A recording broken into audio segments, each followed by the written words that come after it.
G'day to all my friends and family, and welcome to this episode of Jim's 5am Club. It's Saturday afternoon. I've been to work, come home, and it's mid-afternoon, and I thought I'd just go on a bit of a bushwalk. So I'm somewhere between Northmead, Borkham Hills, Castle Hill, Pennant Hills and North Rocks. And as you can see, it's a beautiful bushland setting. So I'm just going on a track here by this creek and just enjoying the afternoon.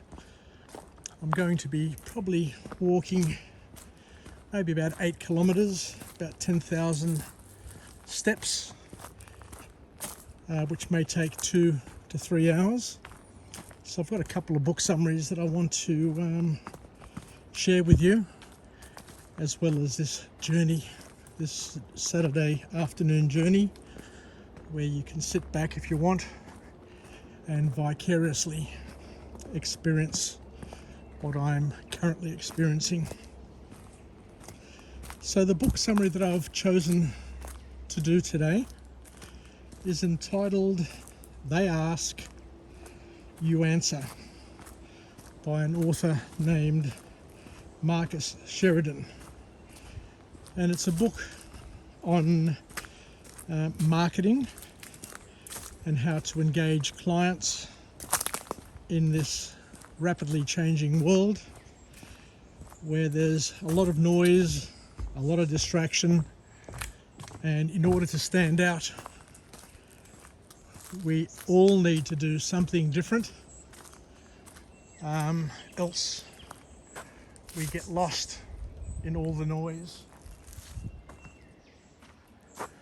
So there are a number of paths that one can take, but this author here will share a few key points to consider, and we'll add it to the inventory of skills that we've been able to accumulate over the past year and a half, where I've delivered almost 1,200 vlogs on Jim's 5am Club, where we've covered so many books. I've summarised, I've presented so many book summaries that I myself now have forgotten the books that I've been able to present, but hopefully it's all stored in my subconscious. It's definitely stored on YouTube, Facebook, Instagram, and some of them on LinkedIn, where I try to share as much of my material as I can, rather than just do it for my own selfish needs.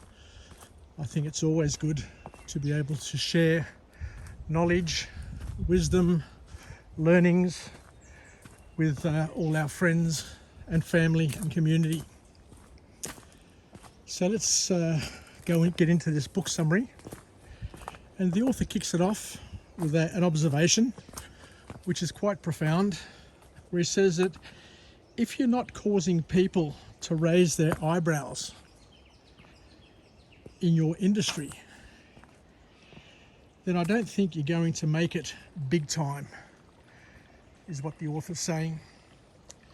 And especially not these days, because with so much distraction, with so much noise, with so many media channels, we've got social media, you've got traditional media, and you've got so much noise coming across people's desks, people's channels, people's earwaves, people's sight on a daily basis, that it's becoming increasingly difficult to break through.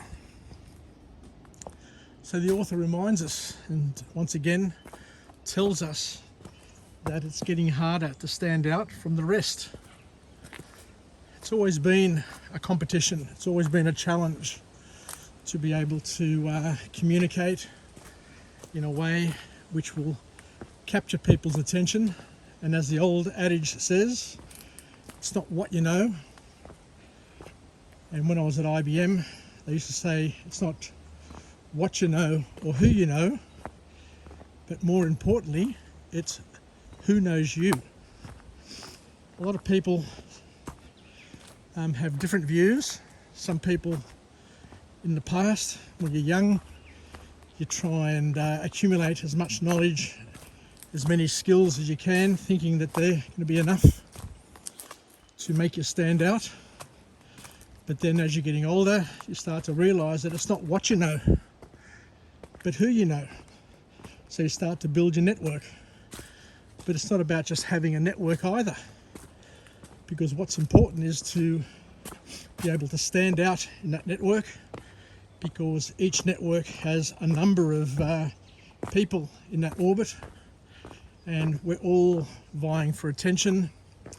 We're all vying to get recognised, acknowledged, and as the old saying goes, it's not what you know, it's not who you know, but more importantly, it's who knows you, who wants to know you, and what you can do to stand out so that people can remember you, can acknowledge you, can see you, can receive you in this very, very complex, noisy world that we live in.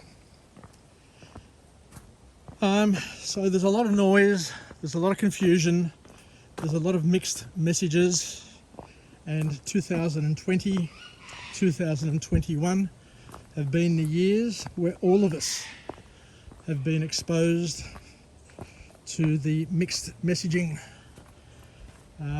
around this pandemic, around solutions, what to do, what not to do.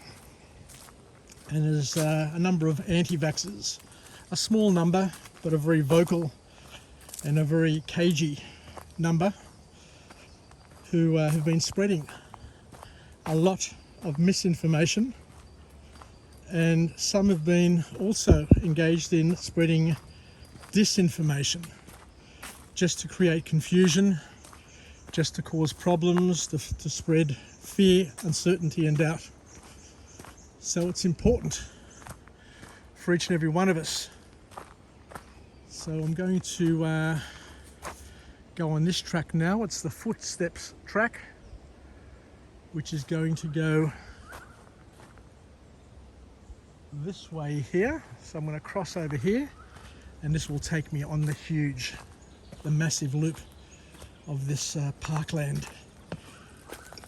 and take us to places which are absolutely beautiful, gorgeous and delightful.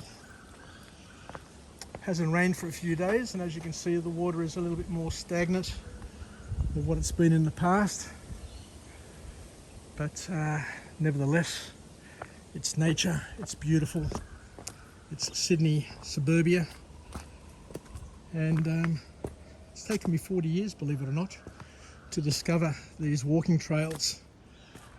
I would have loved to have taken my father and my children when they were young on these walking trails, but alas, now I'll probably hope to take my granddaughters one day.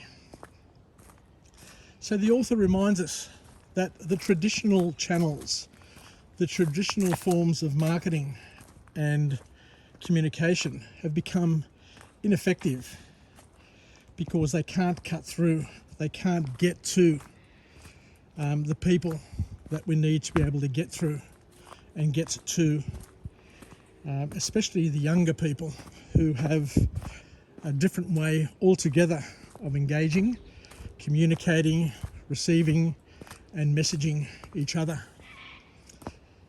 So the call to action for each person, for each business, is that we need to be better at and more creative in our messaging, so that we can target and get across to the people that we need to connect with. As you can see, there's this massive tree that's fallen across the creek. If I was a kid again, I'd be most certainly trying to walk across there. There's a few green bits, a few slippery, slimy green bits there, which could end me up in the water. But that's always the challenge that we all love as children. So the message, once again, the call to action is that we all need to learn how to adapt to changes, how to adopt these changes. And the best analogy of all is we need to learn how to surf. We need to learn how to look for the opportunities, and when that set of beautiful waves start coming through, to learn how to paddle to the right place, to paddle, get on board, get up and enjoy the ride for as long as we can. And it takes creativity, according to this author, and we need to break the rules, and we need to be very, very different with how we traverse and how we try and get and cut through the path and create new paths based on our creativity skills. So the first formal point that the author says is that in order to connect with consumers, businesses need to find and solve their fears. We live in a world where fear, anxiety and doubt, fear, uncertainty and doubt is everywhere. And there are a lot of businesses, there are a lot of channels that create fear, uncertainty and doubt in order to maximize the opportunities. But what the author is saying is that we need to be able to understand that everyone around us is suffering in some way, shape or form, and the best way to communicate with them is to solve their fears, because their amygdala, the part of the brain that's scanning the universe, that's scanning the environment for signs of danger, for issues, is easily aroused. And the key is to try and arouse those fears, uncertainty and doubts, and to leverage them, according to this author. And by solving these fears, you're building a path to your customer who will come to you and buy your services, buy your products, without any consideration of the premium price that they have to pay, because your product solves their problem and alleviates their fears, their anxieties and their uncertainties. So we need, according to this author, to know our audience. We need to know and understand our customers. And this is where Google, this is where Facebook, this is where social media is making a huge breakthrough in this whole marketing channel, because they are data mining. They are understanding what we like, what we just don't like.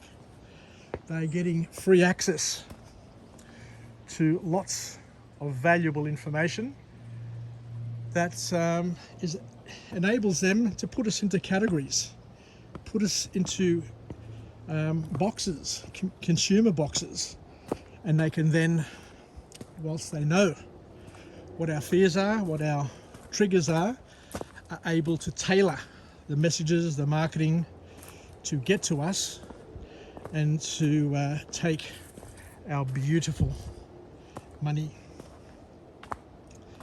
So the author then goes on to make another interesting point. Consumers these days don't want to waste their time, don't want to spend their time searching for solutions, for solutions.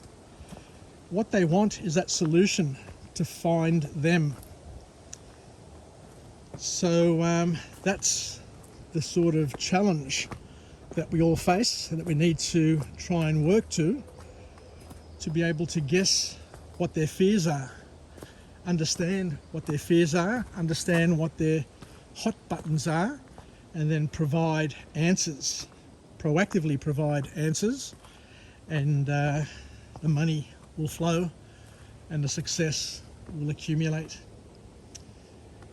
An interesting point that the author makes, which I wasn't quite aware of, but now that he's been able to explain it, it makes a bit of sense, is that with the technologies that we have available to us today, 70% of customers make their purchase decisions before they get in touch with your organisation.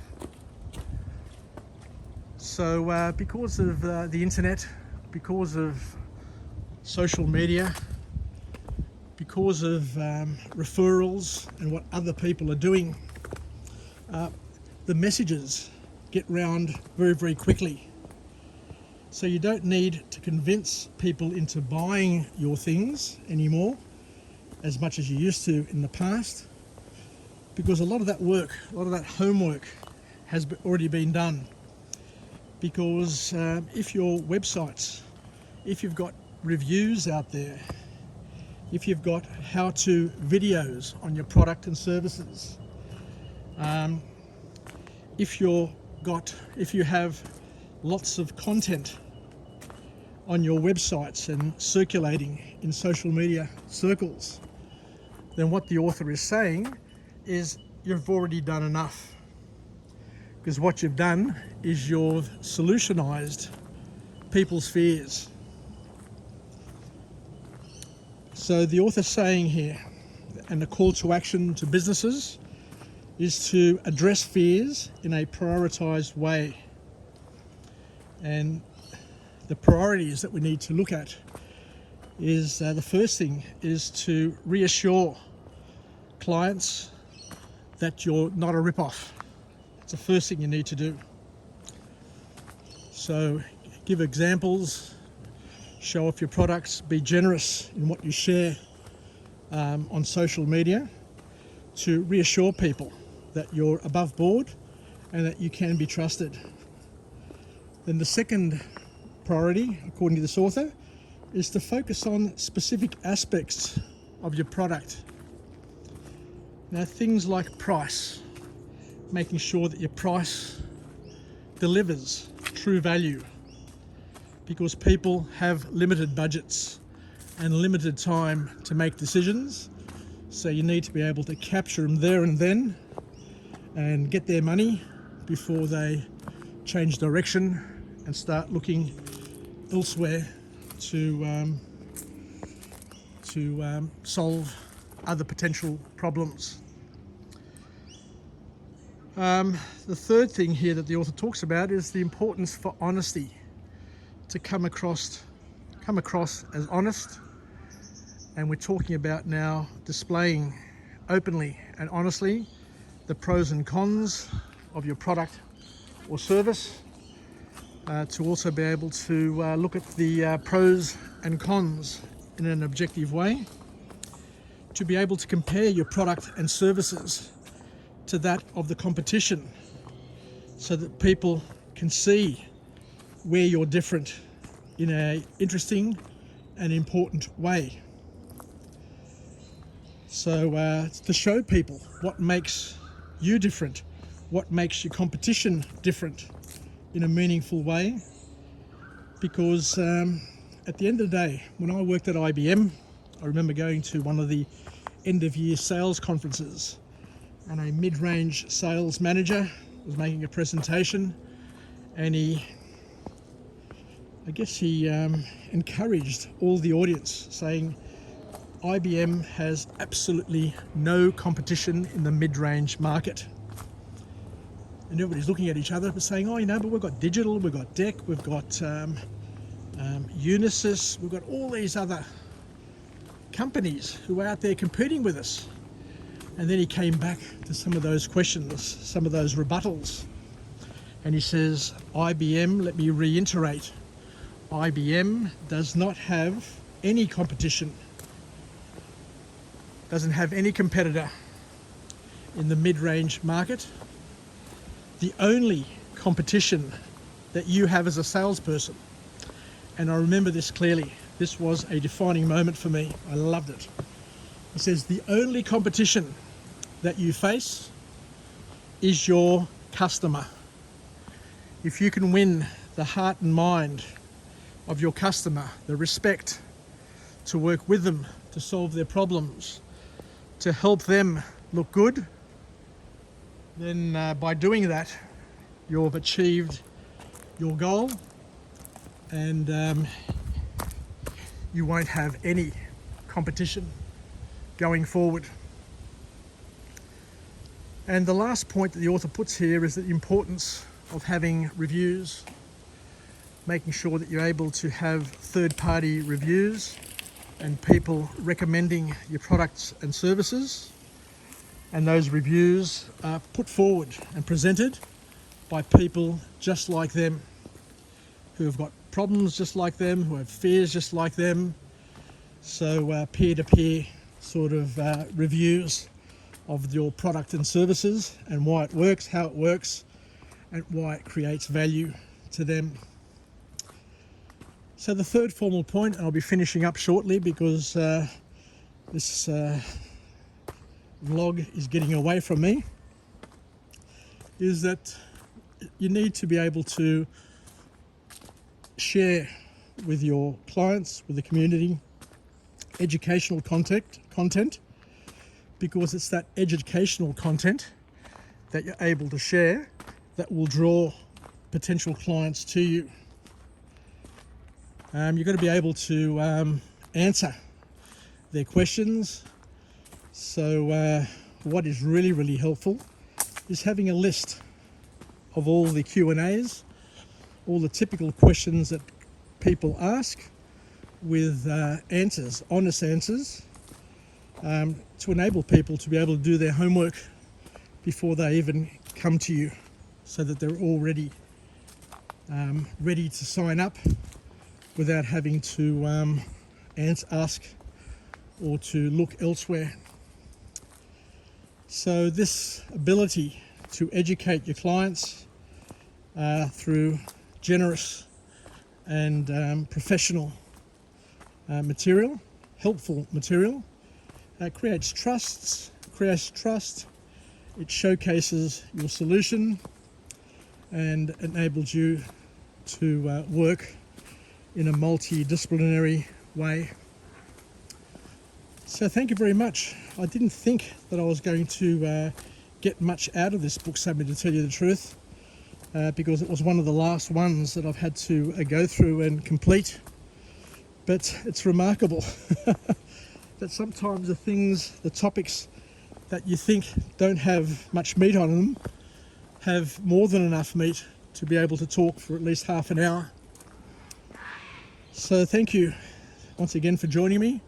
The book summary that we went through today is called They Ask, You Answer by Marcus Sherridan. And we've learnt a few new things, hopefully, on marketing in this modern world. And as we said, every year things are getting different, changing at a rapid pace, and we need to be innovative. We need to have our finger on the pulse. We need to have our board in the water. We need to be paddling to where the waves are starting to build, and looking into the distance and seeing those sets coming through. And once those opportunities start presenting themselves, to grasp them and to ride every one of them and get the most out of each ride. So thank you, and I look forward to coming to you again from a different location with a different message of empowerment, where we can talk, where we can share OPE, other people's experiences, so that we can live, learn and pass it on, and most importantly, be partners in each other's growth and development. I look forward to, once again, as I said, coming to you from another place, another location, where we can go on a walk and talk and explore the beauties of this country that we live in, and to overlay it with messages of empowerment, where we can hopefully add something new to what we already know. Because as we've said before, learning is the art of connecting the unknown to the known. So the more we know, the more that we're capable of learning, the more we're capable of learning and understanding. So Yassas, take care, and we'll chat again. Bye for now.